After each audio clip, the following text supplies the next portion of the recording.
Okay, we'll give it a few minutes.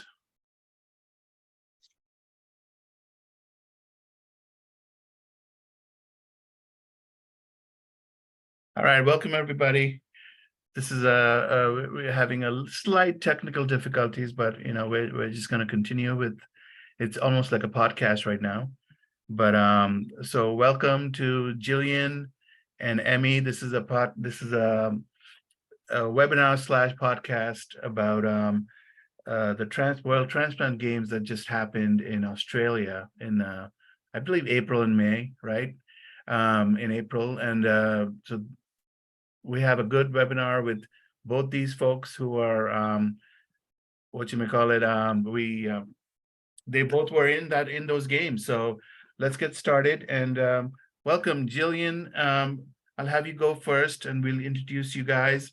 Welcome to the webinar for LifeBulb, and we're also part of TransplantLyfe, which is a portal, moderated portal for transplant recipients, patients, caregivers, anybody connected to transplant. So Jillian, why don't you please introduce yourself and tell us just a little bit about you, and then we'll get into it after Emmy as well. Sure. Thanks for the introduction.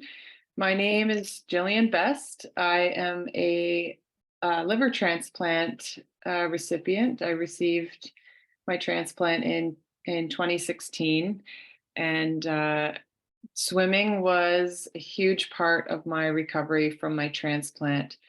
And once I learned about the World Transplant Games, I was very excited to train, get back in the water, as I swam a lot as a kid. And I was excited to get back into swimming. And my first World Transplant Games experience was in 2017, and I have been hooked ever since. And so I've been fortunate to compete 2017 and 2019, and then my third games this year in April in Perth, Australia, which is where I met Emmy.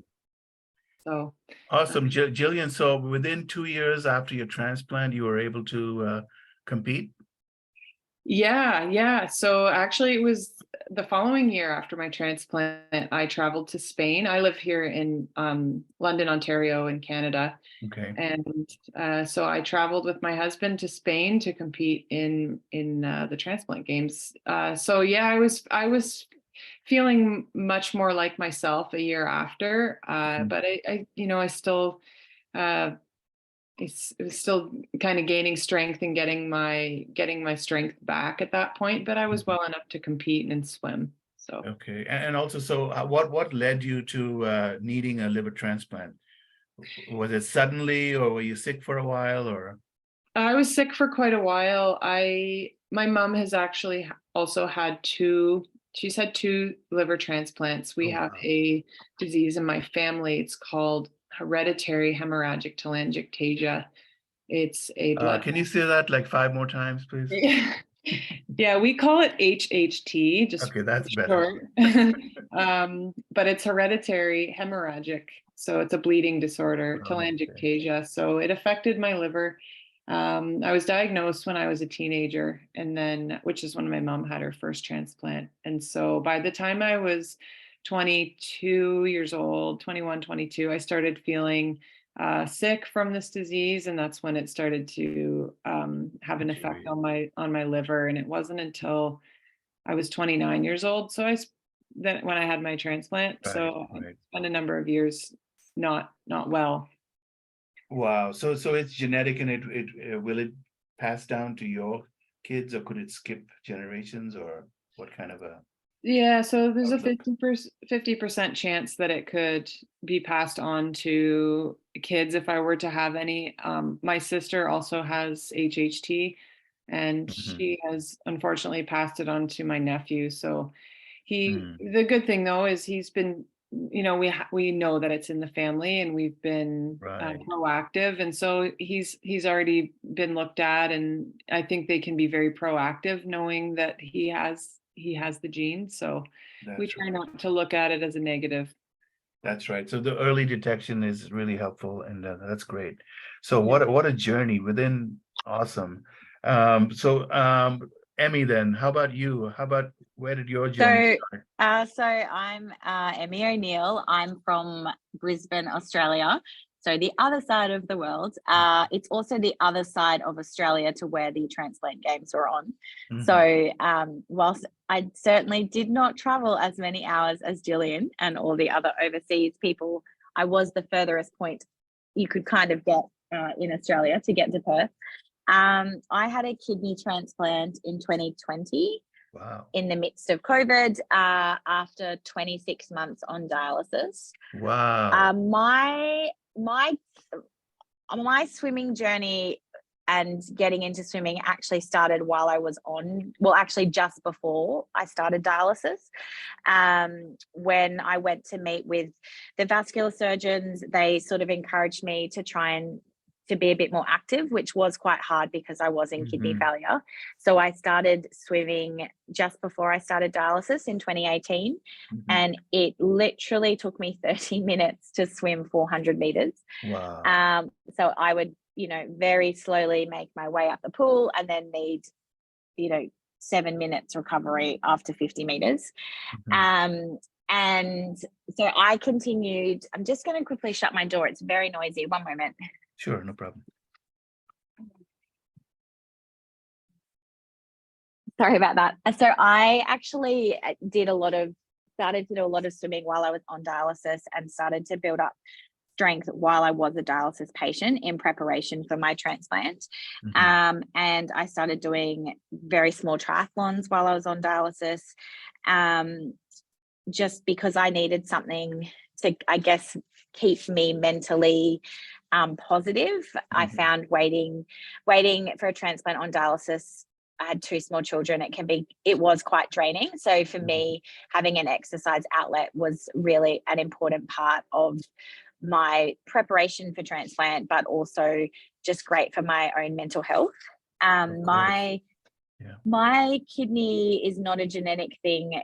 Basically, when I was born, I didn't have a heartbeat and I wasn't breathing. And in the time that it took the doctors to resuscitate me, my kidneys shut down and became scarred. So my whole life have kind of had two kidneys, but they both worked together in less than 50%. So they sort of just kind of chugged along my whole life. And Mhm. it wasn't until I started to get a bit older, pregnancy was quite hard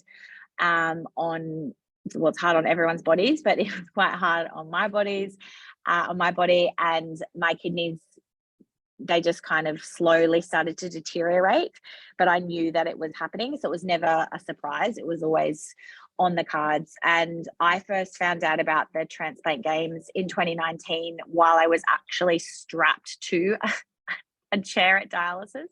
And I think that might be, Jillian, even when I first saw something you had posted as well, because I was in this quest to find active people who Hmm. were on dialysis or who had transplants, who were doing triathlons.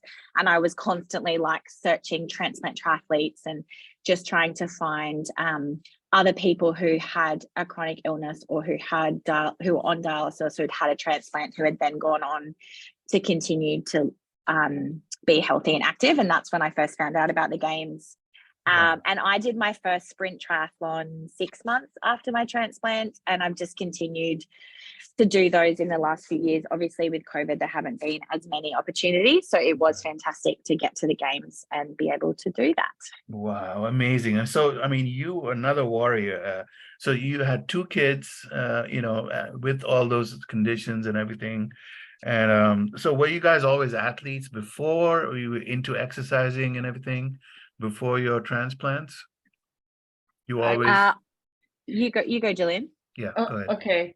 I would say that I never really considered myself an athlete, although I did swim competitively as a kid until I was like probably 15 years old. So um, I did have a swimming background, and it was just before I started to get sick where I started to get into running, and I was quite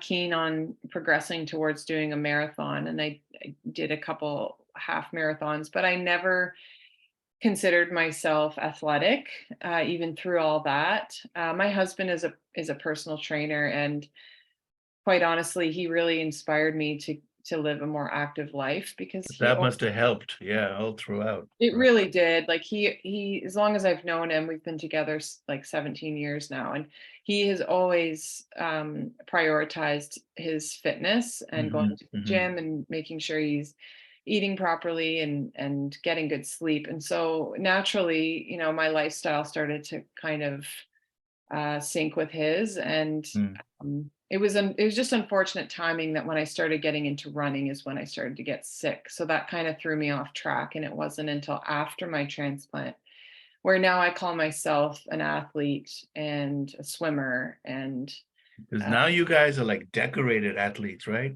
I mean, yeah, you could so, say that. yeah. I mean, so Emmy, how about you? Like, what's I'm the a thing? slightly more minimalist decorated athlete than Jillian, but I do now have some decorations. Look, I was very, very athletic in high school, but that was over 20 years ago. And I would say that when I left high school, perhaps I was a little burnt out from how much I used to do. And when I went to university, I didn't, I'd go for the odd run, or I'd go for a little swim, or I'd do something, but I never did anything competitively for about 20 years. So yeah, I guess it was there. The competitiveness is there, but it was in hibernation. Right, right. And yeah, I really enjoyed the finding how to be competitive again in a good way. I think that's I've got 2 children. I've got a son and a daughter, and neither of them are actually competitive at all. And So far, they're young though. well, yes, so yeah, they are young, but there are younger kids who also there are children who are like born competitive. I feel like I was born competitive. Right. But it kind of, I guess, when you're not doing things competitively, it sort of just, you don't think about it as much. So Yeah. I've really enjoyed pushing myself in training, just to, see how far and to see what I could do. Right, right. And so Emmy, you found out about the transplant games while you were in dialysis one day. Yeah, You were looking I at posts or literally, something. I can see the chair that I was in. There was like, I had one of the good chairs. It was by the window, so there was natural light. I could see a tree. And, dialysis is incredibly boring, and there's only so much Netflix. You kind of alternate between like Netflix or like scrolling social media. And I got so excited because I also was reading that even if you were if you're a dialysis patient, you could potentially compete in certain things as well. And so I was thinking, because this was all pre-COVID, I was thinking, well, if I haven't had my transplant by the next games, I could maybe do the next games as a dialysis patient, and I'm not going to let this stop me. And so it really was a very positive thing to know that there was something out there to do and to meet other transplant patients as well. So right away it gave you hope, and you were just encouraged, and inspiration you had right away and stuff like that. So Yeah, absolutely. I think it's also just like knowing that there are other transplant recipients who are interested. Yeah. So and then Jillian, you found out way back 2017. How did you find out about The transplant games. this competition? Yeah, so I was laying in my hospital bed after my transplant, so in March of 2016, and a volunteer walked into my room and he handed me this brochure, and it said on I remember the brochure, it was blue, and it said like 2017 World Transplant Games in Malaga, Spain. And I had never heard of it, and I opened it up and I looked at it, and like within moments I read that swimming was a sport that you could compete in. And it like you just said, it gave me hope. It sparked this idea that, wow, like I could do that. I could be part of something, and I could get I could train to get my health and my fitness back. And I've said this before, but I remember laying in bed and having this vision of standing on the podium, and the vision was me strong and healthy. And so, Emmy, you really reminded me of me when you were at the games as your first experience, because you had this new Glow. glow of like you've Mhm. never experienced it before. And not to say I don't still feel that way at the games, but there really is nothing like your first experience where it's positively overwhelming to finally make it there when it was Right, once, a thought or a dream to get there and to be on this right, platform with other athletes that all have this love for training and for the sports that we're able to compete in now. So right. So Jillian, you're sort of almost a veteran, I would say, because you've been to three now, right? So what is your tally now? How decorated are you? She Uh, is decorated. so the first games I took home a silver medal in the 400 freestyle and the 200 freestyle, Hmm. and a bronze medal in the 5K road race. Wow. And in 2018, I went to the Canadian Transplant Games and I took home 5 gold medals, all in swimming. Woo! Uh, 5 golds? Oh. 5 golds at the Canadian Any Games. records or just medals or what? Do they have? They were all new Canadian records in my Okay. age group. Okay. And then in 2019, I went to Newcastle Hmm. and I came away with 5 gold medals and 5 world records. Whoa, world records. 5 world records. And then these most recent games, I came away with 1 gold, 3 silver, and a bronze, and a new world record in the 50-meter breaststroke. Awesome.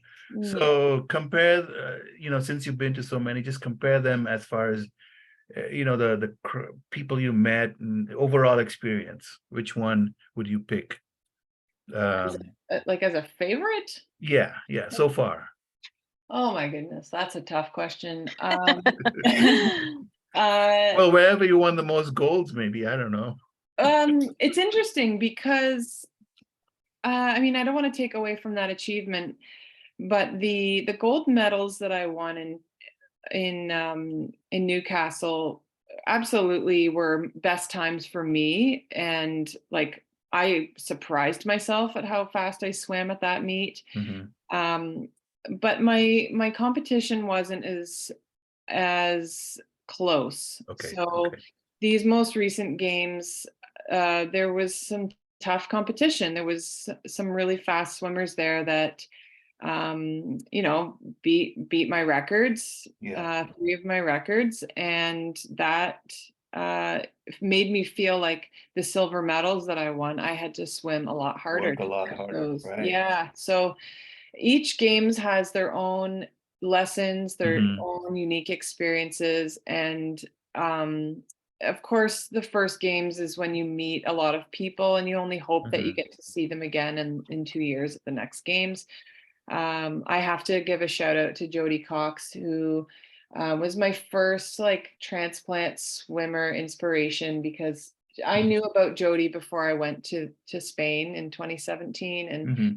I knew that she was a strong swimmer, and I was just so honored to be able to swim next to her. And she's been at the other games as well, and I've been able to compete and swim with her. And so it's really special to see those people again and again. And then of course, like I met Emmy this year, and like that was really special too, because I was coming to Australia where she's from, and we connected online beforehand, and that made it even more special because Hmm. we kind of got to know each other a little bit before we met, and it was Right, just that much more exciting when we met in person and we got to swim together. So right. um I'm just gonna jump in there and say I also met Jodie and she was glorious and I adored meeting her. However, you, Jillian, are the equivalent of Jodie to me. That's So pretty cool. Jodie has passed on the baton to you, and you were the Jodie to me. And because I was so like, I still remember I was so excited to meet you, and then to be able to swim with you was just like honestly one of the coolest things. Aw. I just think you are such an amazing human and athlete. So Aw. yes, you were the Jodie to me. And Jodie Thanks, actually Debbie. gave me one of her caps, and I love swimming. I love that we do this cap. We swap swim caps with everyone, and I Yeah. just think that is such a neat thing to do, because it just reminds you of that time and how amazing it is just to have this Community. transplant swimming community. Yeah. It's very cool. So Emmy, this was your first one in Australia, right? So what was it was my first ever games. So I was very nervous because I was not a swimmer at school. So whilst I said I did things at school, swimming was definitely not one of them. I was more running and netball and all those sorts of things. But I was so nervous. You were overwhelmed with the whole I was thing? overwhelmed. I didn't know what to expect. I did put a lot of pressure on myself. But that first race that we did, that 200 meters, Jillian. Yeah. I mean, that's a hard race. Okay, who won, guys? Who won? Well, I think Abby actually won. Abigail she? from the right? Abigail. won. She's also amazing, phenomenal swimmer. Oh my gosh. Yeah. I'm hoping she's younger than me so that she stays in that age group a bit longer. She's 32, so she's younger than us. Yeah. We love Abby. She's amazing. Yeah. Abby's incredible. But Abby's a fast swimmer from the United States. She's very speedy. So I think you got silver, Jillian, in that one. Yes, I was second place. It was a couple seconds behind her. Yeah, I was well past anyone finishing that one. I think Emmy, there's footage everyone's tally? finished. What was your tally for the tournament? My tally for the games was much higher than I thought. I did not expect to have a tally. So I got picked for the relay team, the 50-meter female relay team, and that was on the first day. And in my head, I thought, this is my one shot, like Eminem style, of getting a medal. And I was like, I just have to, and I was the first swimmer, I just have to swim as fast as they've ever swum, pretend there's a shark behind me, and just go for it. And I think I knocked like 7 seconds off my 50-meter freestyle PB. Like, it was huge. And we got a bronze. So I was so incredibly proud of that swim because it was a PB, but also we got a podium place. And then on the second day, I got a gold medal for the 400-meter freestyle, which was a very, I don't know if Jillian was there for that particular race. It was a very close finish. It looked like you touched at the same time. It was really exciting to watch. Yeah, it was 700th of a second. Wow. Difference. So it was very, very close. And I guess I kind of related to what you were saying about you felt like you really earned those things because that was such a tough race. Yeah. And I did not expect to even medal in that race. And Louise from the UK, who I did just beat right at the end, she swam so phenomenally. And yeah, I really, when I look back at that footage, like I really did compete. Like we both competed so hard, particularly in that last 50 meters. And yeah, it was phenomenal to get a medal and be a gold medal. And then I did also get a bronze in this sprint triathlon, which was a couple of days later. So Australia was a host country, but I don't think they got the most number of golds, right? I think Great Britain. And I think Great Britain. I don't think they beat us by much though. Like 20. I feel like 20 more golds. Was it? Yeah. All right. But the US was way behind them, and so was Canada was I think all were Jillian's golds. I don't know. Well, we had another really couple strong swimmers on the Canadian team as well. Gray Brett from Toronto. He came away with 5 gold medals as well and 5 world records in his age group. So wow. So what was the games? What's the environment like? I mean, obviously you see not just recipients, right? You see, and everybody obviously doesn't win medals, and everyone's not there just to compete. That's right. So it's a nice atmosphere, right? I mean, you interact with donor families and other people, living donors, and everybody else too. Yeah, and everybody's supporters. So you can bring, a supporter or as many as you'd like, really. So I always say that the Transplant Games is the most friendly competition that I've ever been to. So everyone's supporting of each other.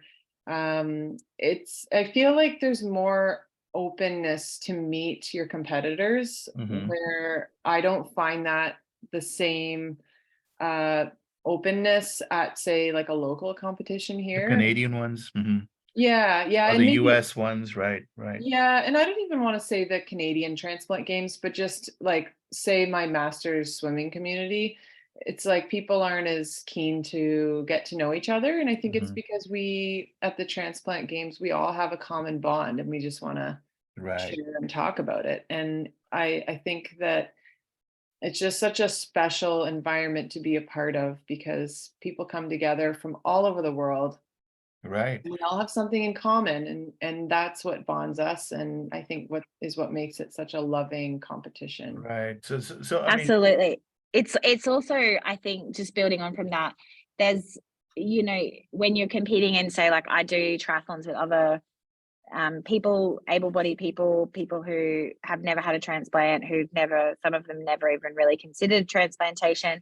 I think what's so amazing is that everyone who is at those games has been touched and changed yeah. by transplantation. Either they are a recipient who is having a second chance of life, they're a living donor who's enabled a loved one, a friend, or a stranger to donate. They're a donor family who have been incredibly touched by organ donation and have had to Mhm. make that really difficult decision to save lives. And I think that's what makes it so special, is that it's all those people coming together who have a sense of gratitude that you can't actually verbalize, and Right, you can't right. actually really, you can't, there's no way of fully explaining it. And so when all those people come together, it really is just this experience that in some ways you can't replicate, because Yeah, everyone there is just so grateful. And it's not about medals or PBs, those things are bonuses. It's right. actually the fact that, like, we're here and alive and doing it.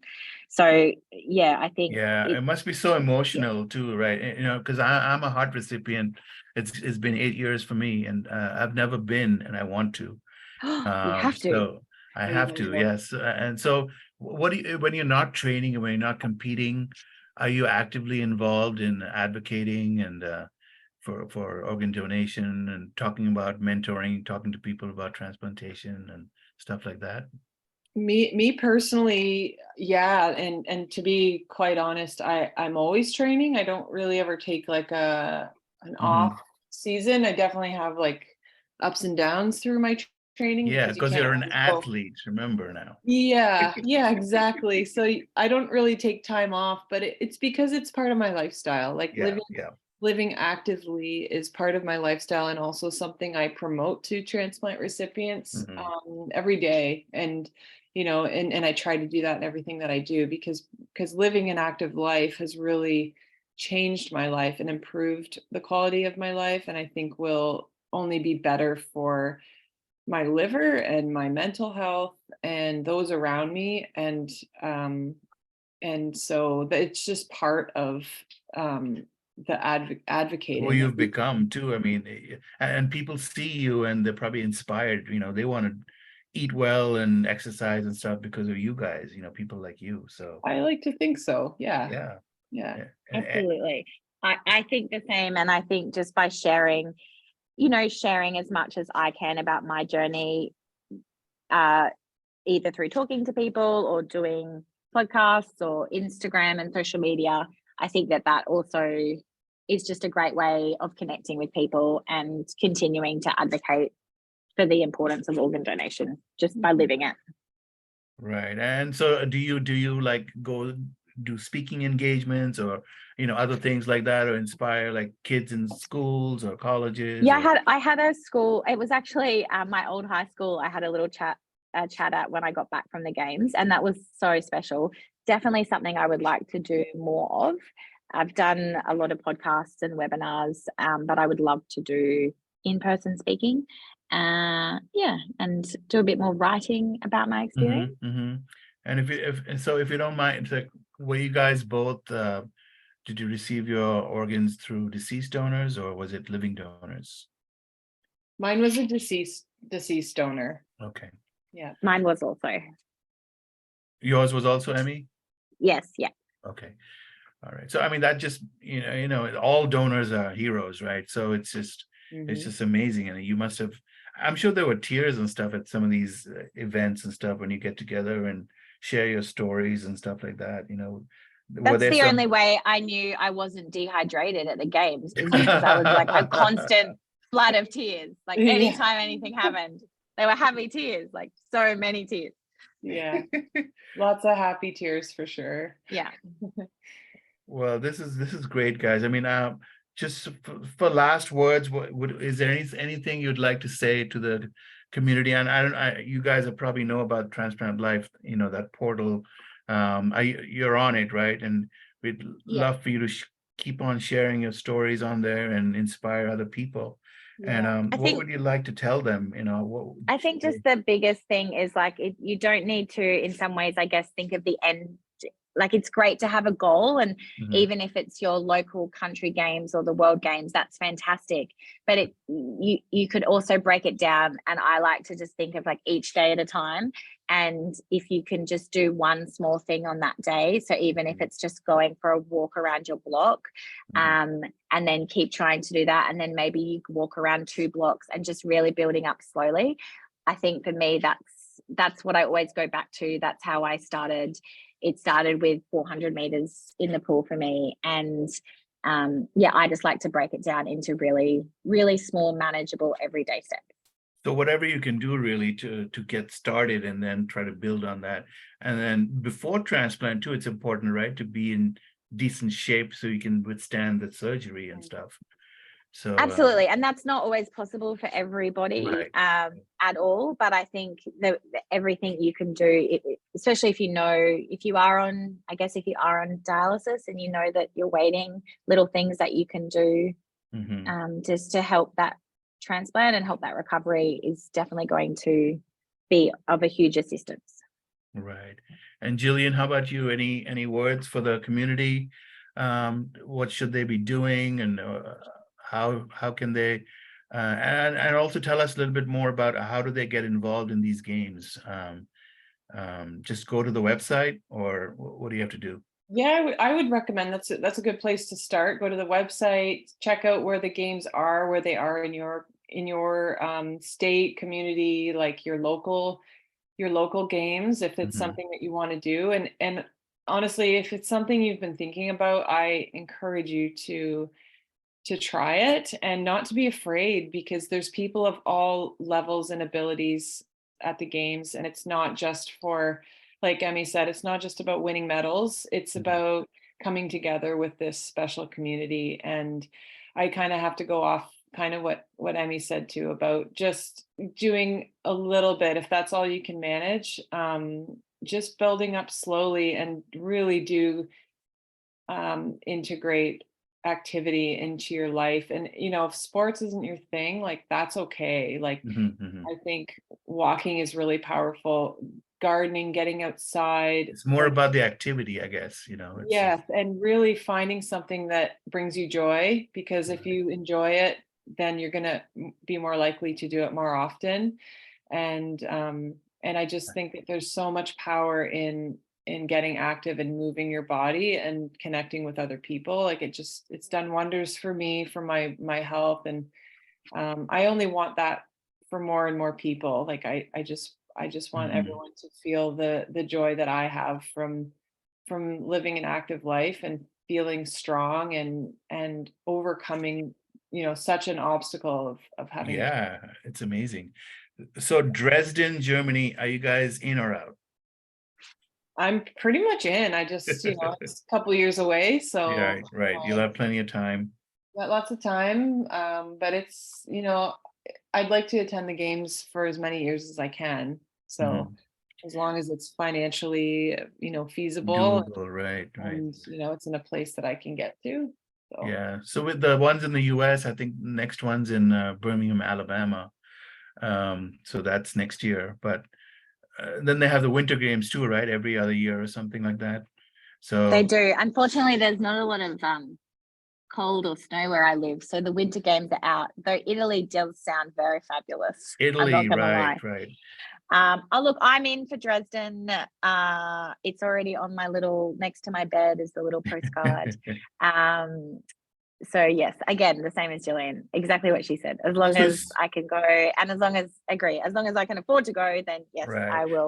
I will be there. So do people also fundraise and things like that to fund these to be able to travel? Yep. Yep. I fundraised to get to Australia, and I also had somebody put on a fundraiser for me in 2017 as well. So Hmm. it's certainly worth doing, because not only are you fundraising and getting help, but you're spreading awareness as It's a well. great cause, right? Yeah. Right. Yeah. Yeah. And so I think, Jillian, you also have a nonprofit, right? Do you want to say a few words about that? Sure. Yeah, absolutely. I started a nonprofit organization. It's called Move for Life. Mhm. The Move for Life Foundation. It started in 2020 when the world shut down. COVID. Hmm. Yep, and there was nothing going on, and it really sparked because I wanted to do a crazy activity, even though the World Transplant Games were canceled in 2021. So I decided to do a big long swim and fundraise. And so we created the Move for Life Foundation, raised $150,000. Wow. And yeah, and donated it to the hospital where I received my transplant. And the swim was a 52-kilometer swim across Lake Ontario. It took me 18 and a half hours nonstop. Wow. So Amazing. this is why it raised such good awareness for the Yeah. cause, and for organ donation. And it felt so good to give back to um, the hospital where I received my transplant, where my Hmm. mom received her transplants. And then the following year, so last summer, we did a 1,600-kilometer relay around our province. Hmm. And 1,600 represents the number of people in our province that are waiting for a life-saving transplant. And Wow. we raised another $80,000. Wow. So our mission is to reduce wait times for organ transplants, because we know that wait can be long, and for some very, Hmm. well, for some it's fatal. So that's our Yeah, yeah, mission. exactly. Yeah, So, and we so almost the last question, because I'm very passionate about raising awareness for living donation, because that's the way to reduce the numbers, Mhm. the quickest way, right? Especially for kidney and liver, that's where it can be helped. So do you guys also talk about that in your when you talk about it? Or because it's, everyone talks about raising awareness for organ donation, but it's mostly for deceased donation, right? You make them register, but that's the supply is always going to be not as much as the demand, right? That's right. Yeah. So if you don't already, I mean, we should all be talking about living donation more, and so that people actually go and raise their hand and go get tested, and make a difference. Yeah, absolutely. It's certainly part of our conversations that we have. Great, great, great. Yeah, and there's actually there's more room for it too. This year, our message is talk to your family about your wishes, because a lot of the time people do register to become an organ donor, but when Mhm. it comes time, if if Yeah. the loved one passes away and the family doesn't know, they can deny and say Oh no. yeah. Right, right. And apparently, I think it's 26%, 26 to 30% of